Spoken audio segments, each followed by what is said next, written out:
What's up, tribe? We are talking about a very important topic today, how to beat and break bad habits. And I, for one, am very, very excited about this show because this is something that I think is going to provide a lot of value to everybody. We had a really good chat about this during the morning workout, the at-home workout on YouTube. If you didn't catch that, go over there and check it out. We're going to be talking about that and answering some questions coming up.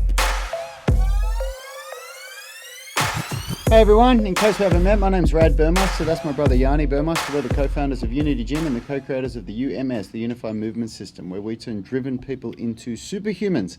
And the way we get such astonishing results with our members is that we've created a program that has a balance between strength and flexibility. If you want to know how we do that, download one of the free blueprints, the Strength Blueprint, Flexibility Blueprint, or Nutrition Blueprint. There's a link in the description of this video. And join the private Facebook group, UMS Movement Mastermind, where we go live to do these shows daily and answer your questions.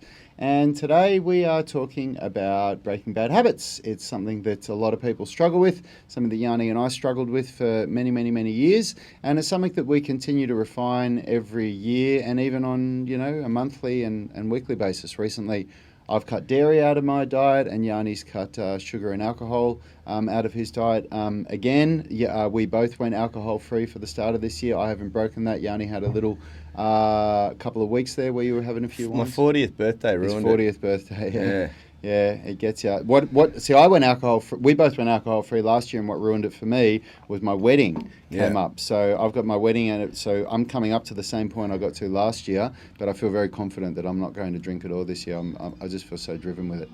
Yeah. So yeah, that's what we're talking about today. And before we dive into it, you'll notice a few changes if you're a regular on the show. We are currently, the main table is out the back, getting some work done on it. And because we're mounting all of the new microphones, we've got a whole bunch of Shure SM7B acoustic microphones. We've got the new boom arms coming and all that. So all of this sort of stuff that you see here is going to get leveled up. And we're very excited about that. But it's all getting mounted to the table, and all the cables is getting mounted running through the table. So yeah, that's all happening. And then this is going to be sort of leveled up again. One more big level up. We've got more lighting coming and all sorts of stuff. One more. I'm glad you didn't say the last one, because it's never the last one. No, of course not. We are committed to constantly leveling up. Quickly, guys, if you are catching the live stream, make sure you give us a shout out in the comments section. We want to know who you are, where you're watching from, and share with us what one thing you are going to try to do this week. Not try, you're going to either do it or not do it. But one thing that you would like to do this week to level up, it might be in relation to your diet, it might be in relation to your recovery, in relation to your exercise, in relation to your mindset, motivation, sleep, family, relationships, finances, whatever it is. Share it in the comments section. We'd love to know what you guys are doing. We're going to be talking about what we're doing, and we're going to be sharing some really good ways to break bad habits. Yeah, look, let's just kickstart with what we were talking about on the show, on the workout, where a lot of people were commented and said that they got a lot out of it, which is how to break nutrition habits. It's one of the most common things. We had a couple of our good members chiming in saying that their diets just become debaucherous in this lockdown period, beers, carbs, bread, dairy, sugar, all the bad stuff. And it's so easy to do that. It's really easy to fall into bad habits. They just sort of cycle on each other. What I find, my pattern that I've identified is I eat something bad, like I'll have a pizza or I'll have a really debaucherous night, I'll have chocolate and ice cream and all the bad stuff. And then the next day I say to myself, well, I've already stuffed my diet. I'll just have another day and then I'll get started the next day. And that sometimes turns into months. Yeah. Where it's not every single day, but when I get to the weekend, I say, look, I've been doing this for a month, I'll start on Monday again. And that can go for so long. Yeah. And the opposite is the same. It's the process of it that happens, but the opposite is so hard to do. Well, I'll explain to you why on a physiological level. Does anyone want to know why that is? Don't all put your hands up at once. Crickets. The reason why is because of dopamine. because of the hormone in the body it is the reward hormone. Basically, we evolved to produce dopamine to survive. It's one of the main reasons why we evolved to be where we are now. It's a hormone that is very, like, our entire system is designed to be addicted to it. We crave it. We need it. We want it, and we can hack it. We can hack the system. Sugar hacks the system. Alcohol hacks the system. Most drugs hack the dopamine system, and unfortunately, they hack it in a big way. We get huge doses of dopamine when we have sugar, chocolate, things that we love. Not just sugar. I say sugar as a colloquial term. It's like gluten. Gluten. It's just a general word for things that are bad for you. It's bad. No, look, it's not sugar. When I say sugar, please understand that I'm talking about processed and refined foods that contain a very, very clever combination of sugar, fat, and salt. And that's what hacks the dopamine system. Sugar alone, and they've done a lot of research on this, you can't eat much sugar alone. Like, if you get a pile of sugar put in front of you, you wouldn't be able to finish it. Whereas if you got a pile of fucking beautifully engineered foods that contain sugars, fat, and salt in front of you, I guarantee you'd be able to eat it, like ice cream or like burgers and whatever else, fast foods. So it's very important that you understand that first. I don't want to vilify sugar in its simplicity, in its what do you call it? Well, it's also because people start going down the path of, fruit is the devil because it's got sugar in it. And I know that there's people out there that think that, and there's people out there that have very strong arguments as to why fruit is the same as sugar. But there's many reasons why, like, people will say, if you juice an apple or whatever, you get fructose, and fair enough. But if you eat an apple, you get fiber. And when you have that natural sugar that hasn't been refined, that's balanced with fiber, it's that age-old argument of a glass. Not an age-old argument, actually. Maybe it's probably a new argument, but a glass of apple juice this big has about 8 apples in it. Yeah. And you go, and you have it, try to eat 8 apples. Yeah, that's right. I've barely been able to get through 2 apples in the past because your body just gets to a point where it goes, oh man, I've had enough apple, Yeah, that's exactly right. So yeah, look, when I say sugar, I'm really, really bastardizing one little part of a bigger picture, and all the nutritionists would be. Well, let's not hang up on sugar for too long. Yep, it's not. Why did I digress from? Well, that? I'll go in. I've got something to say there. So what Yani was saying. There's a way I can lock. So the back when you're looking at what you're talking about here, like alcohol, cigarettes, sugar, salt, fat, all these things that you can put in your body straight away, it gives you an immediate dopamine hit. So when you have a cigarette, if you're an addicted smoker, the second you have that first drag, you immediately get a dopamine hit from it. Same with if you're a sugar junkie, you put some chocolate in your mouth, you get an instant dopamine hit, or sip on a Coke or whatever.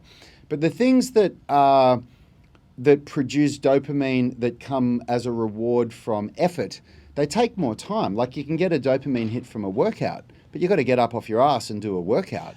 That's what I was talking about. Yeah. Sorry, let me finish my thought before. The reason why what you said is so true, that it's so much harder to create good habits, is because the amount of dopamine produced naturally when we are meant to be rewarded for doing something, hard work, achieving a task, reaching a goal, it's a very small amount of dopamine in comparison to the amount of dopamine that's released when we have junk food, when we have alcohol, and that when we happens have drugs, instantaneously. Yeah, and the body's we're not really designed in a way to deal with so much of these good hormones in one big hit, and that's why we become so addicted to the bad things and less likely to become addicted to the good things, because it's like giving a crack junkie lots of crack or a little bit of crack. They're going to go for lots of crack every day of the week.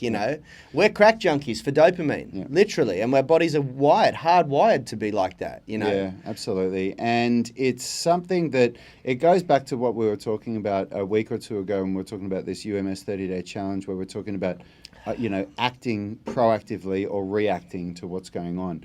And if what you're doing is you're not aware of this stuff and you're just eating to give yourself that hit, and And make no mistake, if you're eating junk food, if you're eating savory snacks, if you're eating chocolates, if you're drinking alcohol, if you're smoking, you are doing this. You are literally unconsciously just going for a dopamine hit and getting it the quickest way possible. Yeah. And once you become aware of this and you start to look at your life and go, holy crap, look at all this stuff that I'm doing, to give myself that quick hit, to try to remove it, you actually realize how hard it is. Yeah. Because people say things like, I'm not addicted to sugar. I don't need sugar. Go a week without it. Yeah. Don't have a single bit of sugar for a week and find out how addicted you are. Yeah, that's right. Same with alcohol. People say, I don't need to drink. And I said, well, every time I see you, you have 2 drinks. And then I come over to your place and you open a bottle of wine. Yeah, but I don't need to do it. And I say, all right, well, don't do it then. Don't do it for a month. Yeah. Show me that you don't need to drink. And man, how many people actually do that, And how many people say, I'm going to give something up, and then a week later you ask them how they're going. Oh yeah, I had a couple of drinks on the weekend, and So that's you are far more addicted to these things than you are, and people don't really understand addiction either. Like addiction has this really, really negative negative connotation to it, because it is the root cause of a lot of evil in a lot of people's lives. But when you understand, like on the deeper level, where that addiction really it's to do with dopamine. It's to do with you can be addicted to, just like Yani said before on the show, you can be addicted to sex, because sex can give you a dopamine hit. You can be addicted to exercise. People get addicted to exercise, which that's an example of a healthy addiction, where there's a lot of people out there that don't do any of these bad things, and people say that they're very, very extreme because they do CrossFit every day and then they go for a run every afternoon, and they won't come out and do anything socially. Well, I'd call that a really good addiction. Because they get addicted to that dopamine hit of the workout, and they're not eating shit foods and doing all this crap, but it is still an addiction. Yeah. They're still addicted to that dopamine hit that they get from the workout. That's right. And people are affected by addictions on different levels. And so for some people, they won't really get it. They won't really understand. And for other people, the struggle is real, man, you know. And it takes a higher level of consciousness. You have to start to really... You have to have a really hard look at yourself when you want to start to beat these things. And this is why so few people actually beat addictions, break bad habits, because all the people do is this. They go, I'm gonna stop this. I'm going to stop this, and that's not enough. Like, to break a bad habit, there's 3 things to it. You have to recognize the trigger. You have to recognize what the habit is itself, the habit loop, and then you have to recognize the reward. So there's the 3 stages to it. And your job is, what people focus on is the habit. They say, I'm going to break the habit. I'm going to break the habit. So I don't want to smoke. I've got to stop smoking. Got to stop smoking. Got to stop smoking. What they've got to identify is the trigger. Yep. What's the trigger that causes you want to go for to say, I want to go for a cigarette? And then you have to change that to something else. And that's why Nicorette gum works well. Yeah, well, that's the thing. Yeah, exactly. So you're sort of giving a little bit of the picture there. First step is exactly right, what Rad said, identify the trigger. What is at the moment that you decide or get the feeling of, I need the cigarette, or I need the alcohol, or I need the food, or whatever it is that you're battling with addiction. That's what people are asking for. Yeah. Then you need to you identify the trigger, and it can be a variety of things. It can be social environment. It can be stress. It can be a stress response. It can be a response to you feeling unfulfilled or depressed. So you feel down, you feel depressed, and you get triggered, and you go to the pantry cupboard and pull out the bag of cookies and smash them down. It can be fucking I noticed one of Kalicia's triggers was maths, married at first sight. A year or so ago, it was like, had to have a block of chocolate with maths. The trigger. Like, there is always a trigger there. Before I was a father and I had more freedom in my life, my biggest trigger was playing video games. When I'd play video games, the ritual was that I would have a drink. Yep. And I'd have a beer, and as soon as that happened, all bets are off.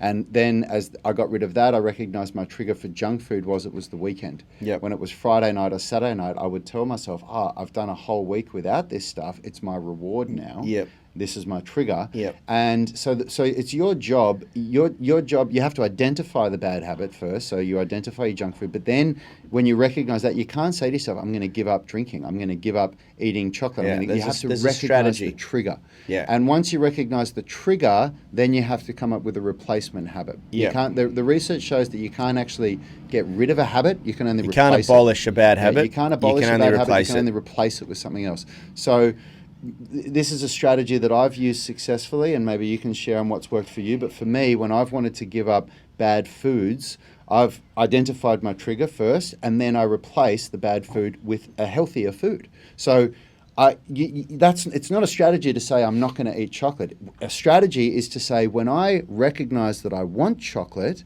I won't have it in the cupboard. I'm not going to have it sitting there waiting for me. Yeah, that's the first step. Well, we'll get that we'll get to that in a sec.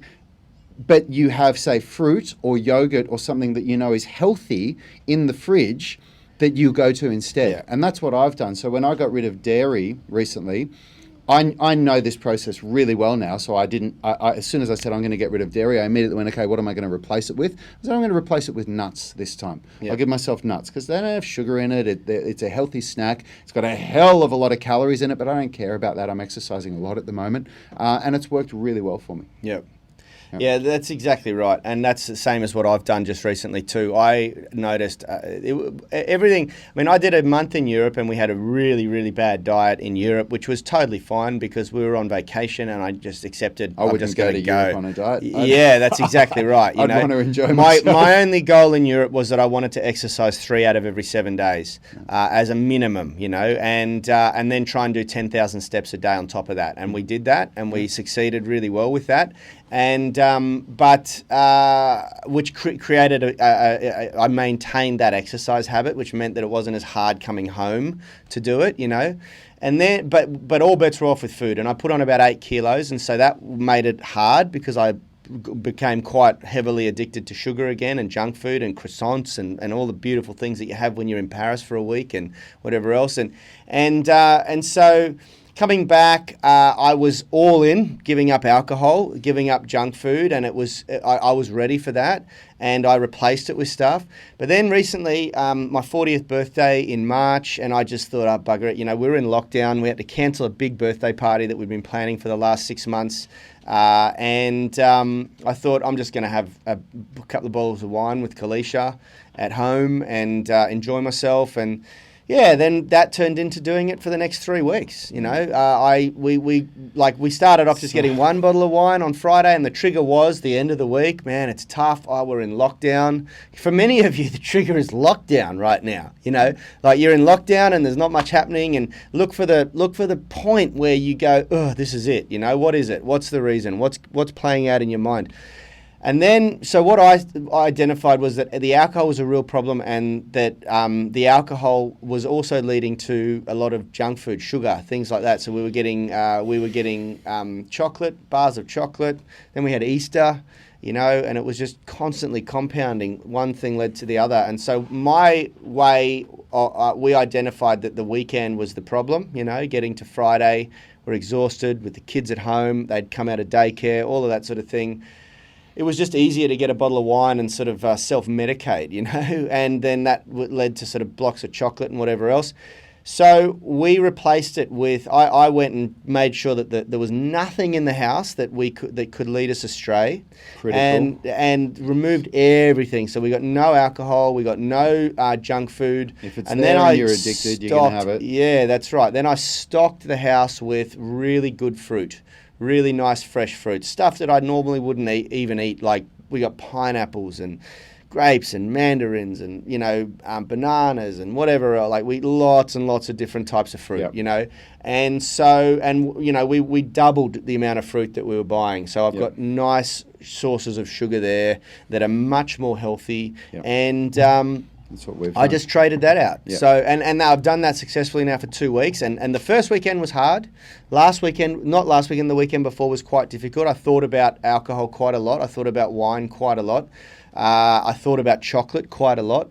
And I even slipped up and we had some what do you call them? Hot cross buns, you know, which, you know, what I absolutely wouldn't do normally, but I sort of in my head said, oh, look, I've come a long way. That's a good meeting halfway point, you know. So on Sunday we had a few hot cross buns that were left over from from Easter. But this weekend I didn't even think about it. Didn't think about it. I ate a lot of fruit still, you know. Yep. But I didn't think once about getting junk food or alcohol. And, you know, now I'm going to go another step and I'm identifying, okay, where's some room for more improvement? I'm still eating a lot of bread. I've built this habit after going to Europe and eating a lot of pastries and bread in France. I'm eating a lot of like Lebanese bread and dipping it with my hummus for snacks and things like that. And I know that I want to level up. I'm training hard, and I need my body to be recovering well, and I need to reduce inflammatory foods and things like that. And so I want to make sure that I'm leveling up, and I want to get leaner. I still haven't lost the 8 kilos that I put on in Europe, you know. So I want to lose that body fat again and get down to a good, healthy, what I consider healthy, which is around 10, 11% body fat, you know. Yep. Yeah, and, you know, I know that we get, you know, some people chime in sometimes and say that, you know, our standards are much higher than the average person, and that's totally fine. You have to do you and we do us. We're not sitting here telling anybody how to live their lives, but one of the most common things that we have faced as personal trainers for 16, coming on 17 years in the industry is people want to lose weight, they want to get in better shape. This is what the industry thrives on. But they can't do it. And they can't do it because they can't give up their habits. They're slaves to their habits. So you have to either set your bar lower and accept that you're just going to achieve much more mediocre results, or if the bar's up here and you're falling short, you've got to understand that this becomes critical. Yeah. And what I've learned for myself personally is that I'm an all or nothing person. So the reason why there's a couple of reasons why I got rid of dairy. And mind you, before I got rid of dairy a week and a half ago now, I wasn't eating refined sugar. I wasn't drinking alcohol. I wasn't eating bread. I already had a diet that most people would call godly, you know. Yeah. But dairy was an addiction for me. Yeah. Dairy was my go-to thing. It was my, you know, oh my God, I feel like some yogurt and some muesli. And I was eating muesli with it as well, which is, you know, refined carbs, and I didn't want that. If you think muesli's a healthy choice, it's not. It is still refined carbohydrate, and it's not whole food. And it's just marketed well. And I was eating cheeses and all this other stuff. And I just thought to myself, I was looking at my diet and I thought, man, if I got rid of dairy, my diet would be so good right now. It would be better than it ever has. And I thought, well, why am I letting this one last addiction rule me? And this is where Yani and our minds are at, and why we're so obsessed with doing this stuff is, I know that Yani shares my opinion on this. I'm 42 next month. Yani just turned 40. We've done the hedonistic lifestyle. You know, we've got friends that say to us, oh, but that's not living, you know, if you're not going to enjoy a drink or you're not going to enjoy a this or that or whatever, that's not living. I just laugh at that. I think, well, that's an interesting viewpoint because I've done that. I've done that life where I just eat and drink whatever the hell I want, whatever hell I feel like. I know what that gives you. I know what you get out of life when you get that. And it's not what I want anymore. What I want now is like what I feel now when I get up on Monday morning. I felt amazing this morning. I felt so good. And I don't feel like that. I've experimented with having 2 drinks on a Friday night and nothing on Saturday and nothing on Sunday, and I still feel ordinary on Monday. I've experimented with having 1 glass of wine at night, 1 standard glass of wine. I still feel subpar the next day. And so I just made a decision that I want to be, Yani and Richard and I have got massive fitness goals, strength, flexibility goals, business goals, life goals, family goals, relationship goals. And I want to be at peak performance. That's where I want to be. So that's why I'm doing this. So if we go back to it, if you're struggling to break a bad habit, then there's the first thing you've got to do is recognize you've got the bad habit and get rid of anything that's in the house that is it. You know, if it's let's talk about something that most people can relate to. It's biscuits or chocolate or ice cream. Get rid of it. It can't be in the house.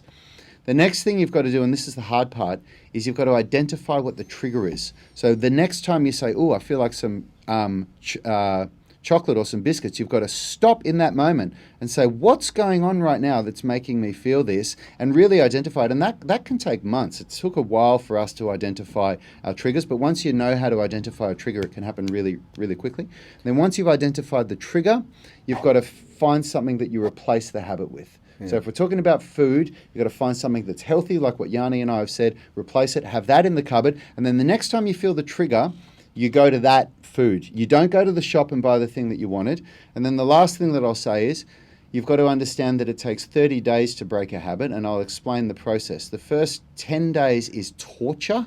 It's like literally your skin is crawling. The second 10 days is described as hard, but not nearly as hard as the first 10 days. And the last 10 days is easy. The habit has actually been broken, research shows, after 21 days. The last 10 days is just to solidify what you've already done. The last 10 days is very, very easy. That's barring any social pressure. That's right. External. That's if you lock yourself into isolation and just do it alone. Now, that's right. We've got a lot of really great interaction here, and Steve Cavanagh talked about something there that, should be shared. He says, I gave up alcohol on the 4th April 2001. I was a heavy drinker, not sure if alcoholic or not. You certainly were an alcoholic, brother, if you were drinking every day, which he says here. There's different levels of alcoholism. There's different levels of addiction, and you can be a high-functioning alcoholic, which I was, and you can, and it sounds like Steve was, and I was a high-functioning drug addict at one stage too, and I'll share that in a sec. Everyone, will get to your questions and comments in a sec. Roger, everyone, will go through them. And also Aidan Potts, who his question came through on email, I do want to address as well. So just bear with us, guys. Now, Steve's saying it took him a year. It was so hard to get over alcohol, and it took him a year. And the thing that was the hardest was being out and seeing friends drink. And that's what I'm talking about with social pressure. Social pressure brings a whole new element into breaking habits and breaking addictions. And that's why what we're dealing with right now is it presents a really amazing opportunity for a lot of us, because it's you versus you right now. There's no social pressure. You're not out with friends. You can't go out to the pub, And I know how you feel, Steve. When I gave up alcohol, properly, and drugs properly, I had to sever ties with most of my friends, literally, And for the first 3 months, I couldn't go out, couldn't be around people, because my trigger was my friends, my circle. Going out with my friends, having 2 beers, that was it. That was enough to hit the effort button, and then it would lead to cocaine, and it would lead to other drugs. Much hard, cocaine was probably my limit. I didn't ever become a heroin junkie or anything like that. I was lucky, never but shot up in your never eyeball? shot up in my eyeball. No, never went that far. But I definitely got addicted to cocaine at one stage, for sure. and not like, I woke up in the morning and you're snorting lines, but I couldn't go out and get drunk without it leading to something else, So many people and are like that. And before that, it was recreational drugs like ecstasy. I could not go out and get drunk without ending up taking some other drug, and I always woke up the next day in remorse. Yep. Feeling you never wake up the next day going, oh oh my God, I'm so happy I did that last night. The first trigger was my friends. The second, and I'm not blaming them. It was completely on me. Half the time I was the instigator, but it was being in that environment that affected me, and then that triggered me. You got the phone, Richard? And then after that, it was like having a bit of alcohol. Now, so I feel you there, Steve. Carmine is saying gave up bread and pasta and grains 5 days a week and dairy 3 days a week. Cheese is tough. 7, as an Italian in the food industry, it's tough. No coffee or sugar either. Mindset is key. Absolutely. Lee Clemens is saying refined sugar. Now, Roger Talevsky saying, morning lads, can you let me know the title of the book on the table? Missed it at the start, and can you give us a run of your top 2 points? Okay, we got 3 books on the table here. The first one was Extreme Ownership, that we challenged everyone to read at the very start of this challenge. Extreme Ownership is all about, as it sounds, taking extreme ownership of everything in your life. every single thing in your life is your responsibility. And By Jocko Willink and Leif Babin. And that's a really great book because they talk about, an experience they had. Every chapter is a new lesson that they learnt. And they talk about how they learnt the lesson in leadership in the military and then how they applied that lesson after their experience in the military in everyday life and business. And it's so powerful, so powerful. Amazing. The second book that we challenged everyone to read, because we're 30 days, we're 4 weeks into the challenge now, is Think and Grow Rich by Napoleon Hill. This is the book that started this whole process for Yani and me. It was the first book that we were recommended to read, and I'm reading it again now, probably for the, third or fourth time or something, because I'm just trying to be in sync with what everybody else is reading, and it's such a good read, and it's reminding me of so many things. This is actually, it's funny to read this because you realize the parallels between The Secret and this. Yeah. This is the book, if anybody's heard of The Secret, that Rhonda, what's her name? Rhonda Patrick? It wasn't actually her that, I don't know. It was a guy. So Jerry, what's her name? Esther Hicks and Jerry Hicks were the ones that pioneered this law of attraction thing, and this Australian woman turned it into The Secret, this video. And this is the book that started it for Jerry Hicks. So there's parallels there, but it is definitely a lot more practical, and it has grounding to it because it comes from this author interviewing and spending time with the 500 most successful business owners and entrepreneurs in America in the 1930s that came out of the Great Depression with great wealth to find common traits between them. So this isn't some person. And then he summarises it down into 13 points. Yeah, it's 13 really key points, and there's a couple in there that I found really the power of mastermind, sexual transmutation were the two that really stuck with me quite a lot. But you know what's funny? I'm just finishing the chapter on the power of desire, and on this is what really made me think of the parallels between The Secret and on, I can't remember exactly what it starts with an A. He calls it the law of, anyway, it's basically this concept of, you have to think first. You have to believe it in your mind for the events to come into reality. And I just thought about it. I thought, 15 years ago or so, we read this book and we had nothing of what we've got now. Yeah. We were a couple of personal trainers. And I remember... Going nowhere, still addicted to drugs. Yeah, still addicted to drugs. And I remember the process, how it started of doing exactly what we're teaching all of you now. It's going back so long now of creating these vision boards and believing these things, believing our golden goose one day was that we'd have our own gym, that was like the big thing. Like imagine one day we'll own our own gym. And it all started with the lessons that we learnt in here. Yeah. And then the last book that we've got here, which we're actually now introducing for the first time. Most people won't have finished this one yet, so don't worry about it. You're not behind. We're only doing this for you, Roger, is The Power of Habit by Charles Duhigg, which is everything that we're talking about today. Yeah. It's all about the habit loop. That's exactly right. So let's quickly just keep going through here. Lee Clements, years ago, replaced smoking with CrossFit, but leveled out now. In what respect did you level out? Man, I was watching The Fittest in Dubai on Netflix last night. It's a CrossFit doco about the competition in Dubai last year or the year before. Fuck, they're beasts. Anyway... look, brother, that's essentially what got me into exercise was my addictions and my depression, and that's why I started exercising initially. And you'll find a lot of a lot of personal trainers go down that path too.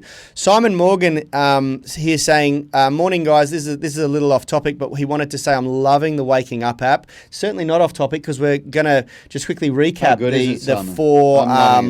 the four challenges that we've set for everyone. But I'll share what Simon's saying here. I've made it to day 26, and it's now part of my daily morning routine. I've tried a couple of meditation apps in the past, and this is definitely the best. That's what we found, exactly the same. It has really helped me stay sane after 7 weeks home isolation. Thanks for the challenge. Really appreciate what you guys are doing.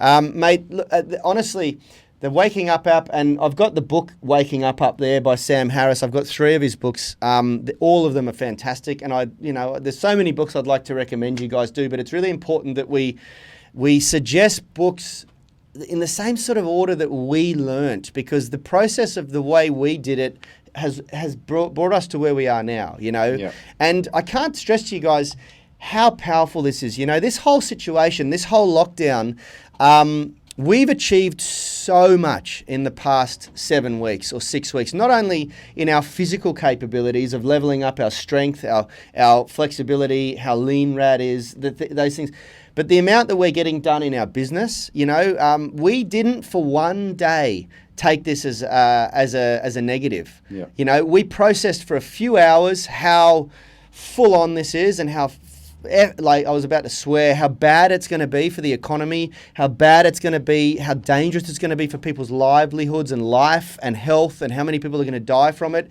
And that was really full on. And you know, I might have processed for 12 hours, and then it was like, game on.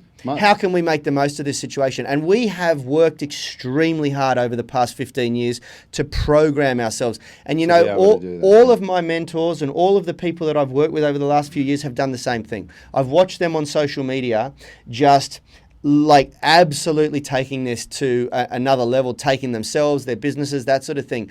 It is really, really powerful to be in this position and to have worked so hard to cultivate a mindset where you see only opportunity in obstacles, you know, and you know, it goes so far beyond just your health and just you and just what you can achieve personally. And it goes... It affects everyone, you know. My first commitment, Monday to Friday, is at 7 a.m. when we do those live shows, and I get up at 4:30, maybe 4:20 sometimes, and I'm at the gym by 5 at the absolute latest. And I do that because I find that the morning is the most productive time of the day, and I don't care if my commitments don't start till 7. I want to make the most of the most productive time of the day. Yeah. Justin Cordero is saying, read Think and Grow Rich on my first deployment. Great read. Justin, I'm pretty sure I recall you are in the American Army. Is that right? Let us know in the comments so I get that right. What was that? It's like Navy by his picture. Navy by his picture. Richie's saying, Cool. Thanks, brother. Thanks for your service. We just had our Anzac Day on the weekend. Saw Richie with his gongs and his suit on. Looked very good. Lee Clements, love how you guys are taking control of your lives. Joshua Charles Dawes, if you haven't heard of Dr. Joe Dispenza, definitely have heard of him. Highly recommend all of his books. He gets into the theoretical quantum physics and how they apply to the manifestation you're talking about. Check out a great podcast by my one of my previous mentors and a good friend of mine, Kerwin Ray. He's got a podcast called Unstoppable. He interviewed Joe just recently, and it was really, really good. Lee Clements, don't even consider a cigarette. Well done, Lee. Not smoking is my habit. Justin, yeah, Navy, awesome. Awesome. Yeah, that's a great way to level up when you're on deployment. I tell you what, because I know a lot of other people waste that time or opportunity, you know, doing silly shit like drinking and whatever else when they can. Guys, quickly, I want to finish on, because I did promise Aiden I would talk about this. Aiden sent me an email over the weekend. He's part of my Inner Circle email list. If you haven't, you got to subscribe to that. Well, Aiden's part of our UMS online coaching. He's part of our UMS online coaching program as well. Made a goal for myself to get 10% body fat by August 31st. Way to level up, brother. I'm currently at 16.5% body fat measured by skin fold calipers. He says, I know that that's not the best, but better than nothing. There's no problem with that as long as you're consistent with it. I'm currently at 206.7 pounds, meaning by August 31st, I want to be at 193 pounds. I've downloaded MyFitnessPal and going to start my tracking of calorie and macros today. I was wondering, do you have a rough guideline of what that macro percentage should look like? He says, I currently do 16/8 fasting and use your super smoothies to break my fast. That's awesome. I work out in the morning and then we'll wait till 1 p.m. to start eating. My new commitment is to avoid desserts, sweets, breads, and alcohol. I'm implementing the principles from Think and Grow Rich and will be repeating my fat loss affirmations in the morning and night. Excited to make this happen. Any additional thought would be extremely helpful. Okay, first and foremost, please remember that when you alter body composition, it usually is best to do it at a with a combination of increases in muscle mass and decreases in fat mass, meaning that having the weight goal of hitting 193 pounds, I don't think is very relevant. Yeah. Because you don't know what your muscle mass is going to do. And, a lot of people will alter body composition really well and stay exactly the same weight. Yeah, a body fat percentage is a really good goal. Yeah, that's right. Don't worry about weight. Don't worry about the weight so much because you don't want to lose muscle. So that means you don't want to run it off just doing lots and lots of cardio, okay? You want to be putting on muscle mass if possible, and then that's going to change your weight because muscle mass is a lot heavier and denser than fat mass. 16/8's fantastic. That's going to be really helping with things like autophagy. It also helps to sort of skip a meal and control calories. As far as macros go, brother, when I'm trying to lean up, and this is me personally, I'm not a dietitian or a nutritionist, and I've had some great success by manipulating macros, but we don't focus on it too heavily. What we tend to tell our tribe here is to use carbohydrate as a source of fuel only on days that you exercise. So if you exercise, then you can usually afford to eat carbohydrate because it will replenish. When you exercise, you deplete the glycogen stores in your muscles. And then when you eat carbohydrate after exercise, post-exercise, you just refuel the muscle, basically. But if you're not exercising, then that glycogen needs to go somewhere, and it tends to go, some of it gets processed by the liver, and the rest of it just gets stored in your fat cells. So what we tend to do is say, okay, use exercise as your measure. If you exercise, then you can afford carbohydrate. The simplest way to do it for everybody at home is to use the hand portion guide. A thumb of fat, a palm of meat, and a fist of carbs is essentially, a cupped hand of carbohydrate and 2 fists of vegetables. That's how I would say to do your meal. So if you cut your hand off there, put 2 fists on the plate, you can have that in veggies, like good quality veggies, broccoli, whatever. A cup full of mashed potato, rice, or whatever other legume you like to have. A thumb-sized dollop of butter or ghee or olive oil. Which would be a tablespoon of olive oil on your, or a tablespoon and a half of olive oil. And then, the size of your palm of good quality meat. That's the easiest way to do it. If you go into macros, if you want to go down that path, the best book that I've found is Lane Norton's book, Only If It Fits Your Macros. He's got another newer book on nutrition.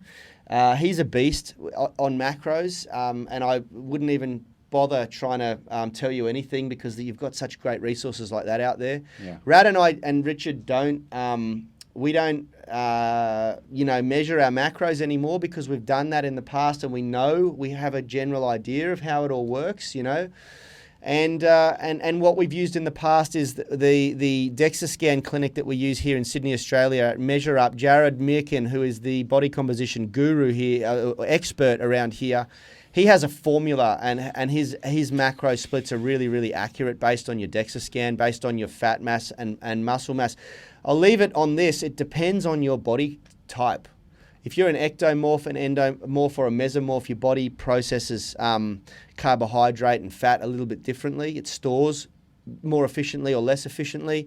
And so what I like to say is, it's kind of individual based on your body type. If you're a mesomorph, then you probably need higher protein, less carbohydrate. And if you're an ectomorph, tall and skinny, you probably need more carbohydrate. Yeah, for sure. That's pretty much it, yeah. All right, thanks for tuning in, everyone. Hope you all got something out of that. We will see you tomorrow at 7 a.m. for the daily workout. Have a great day, everyone. Great work. Health is about performance, not just body image. You better be willing to accept what you're going to have to do to get there. We'll start focusing on movement goals, strength goals, flexibility goals. When you nail that skill, it's there forever. The body image goal doesn't get you that far. It's the consistency and frequency that's going to get you there. It's not the intensity. There's no shortcuts to mastery and movement. Destination doesn't change overnight, but your direction will. The gym is not the place to beat up the body that you hate. It's the place to build the body that you love. We are the gym that teaches people how to move instead of just exercise, because we believe that health is about performance, not just body image.